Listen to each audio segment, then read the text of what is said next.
And we're going to take one more panel speaker before we open up again to the floor, and that speaker is James Farrar, who is from the United Private Hire Drivers, which is the case that GMB won against Uber management.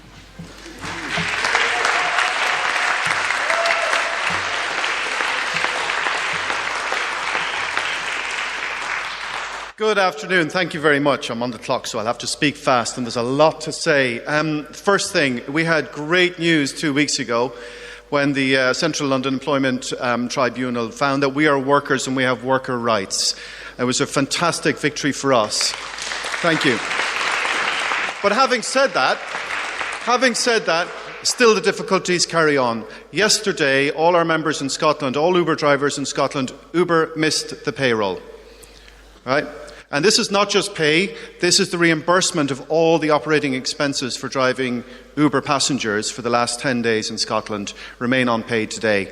And if you go on our website, you will hear an audio clip of our members pleading with Uber managers for their pay. Some of them said that they had no more than 2 tanks worth of diesel left in their bank accounts in order to keep working. So they're having difficulty even earning enough money to keep working. It's a shame. It's an absolute tragedy. But let me tell you a little bit about Uber. The issue here is Uber's business model. It's one built on political connections. Uber's head of global communications is one Rachel Whetstone, who is godmother to David Cameron's child. She's married to Steve Hilton, author of The Big Society.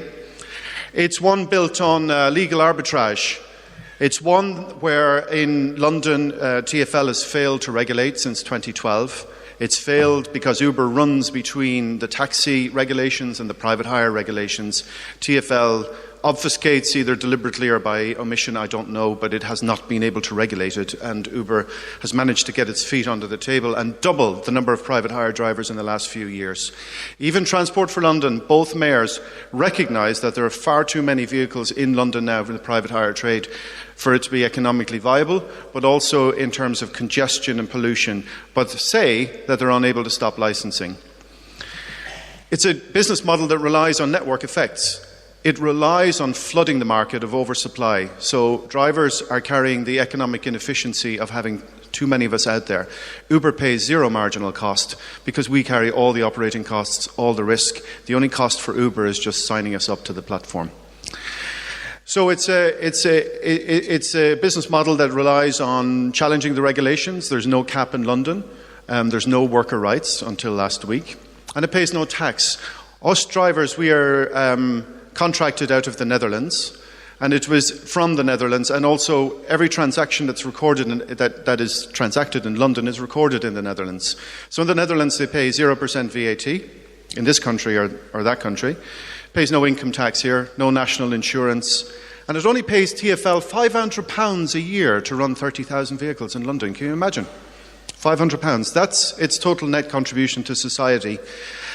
And it shelters offshore from income tax, VAT, and it attempted to do so for worker rights. That is until the judge took a look at these contracts, which Uber's first defence in court was to say Transport for London had fully vetted and verified its business model. Those are the words it said, verbatim. It's in the judgment. The judge thought otherwise. He said their language was twisted. It was full of fictions, the contracts that they imposed on us. And he said that the idea that 30,000 individual micro-entrepreneurs like myself attached to a platform like Uber was faintly ridiculous. Now, this is emphatic judgment from a judge who's not known to be on the side of workers. It was emphatic, it was clear. And yet, the only thing the Mayor of London could say was one solitary tweet, that he was glad that the law had been clarified. No, the law was very, very clear. It just was not being obeyed and not being enforced. Why did it take myself and Yaseen Aslam to go to the Employment Tribunal? 2 years it took us to do that. Where was HMRC? Where was Transport for London? Nowhere. And I've got 1 minute. Whoa. What have we learned? I'll wrap it up. There's a lot more to say, but I better stop. What have we learned? First thing about the gig economy and the platform economy, always remember, and I come from a technology background myself, I've sold the hype myself in my day. Always remember that behind the gig economy, behind these platforms and technology, all you're really seeing is an innovation of the transaction. You're not seeing an innovation of the work, or the laws of physics have not disappeared into the cloud. You order an Uber car, a driver, a person, a vehicle has to come and pick you up.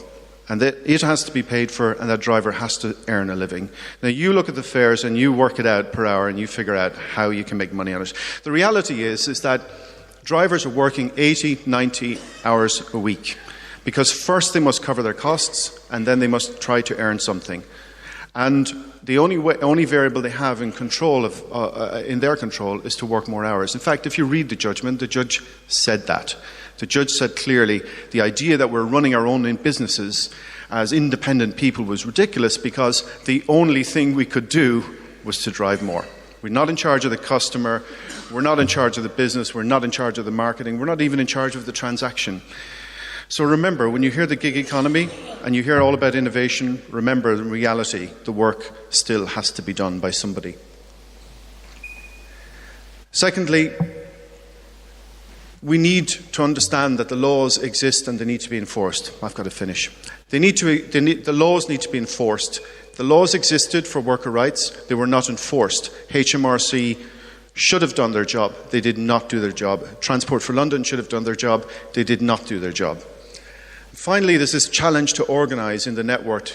We live in a very atomised existence within Uber. Uber controls all communication, so it's really a challenge for us to get organised, to reach out to other workers, but I think we're on the move now.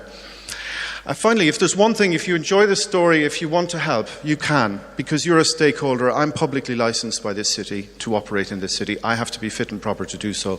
So does Uber. You can help us by writing to the Mayor of London. It's mayor@london.gov.uk, and tell him that you support Uber drivers and that he must, what we're asking right now, Uber's license is up for renewal in 2017 in May. We're asking the Mayor that he must attach worker rights as a condition of licensing for Uber to continue to have its license in London. Isn't that fair? Yeah. Thank you.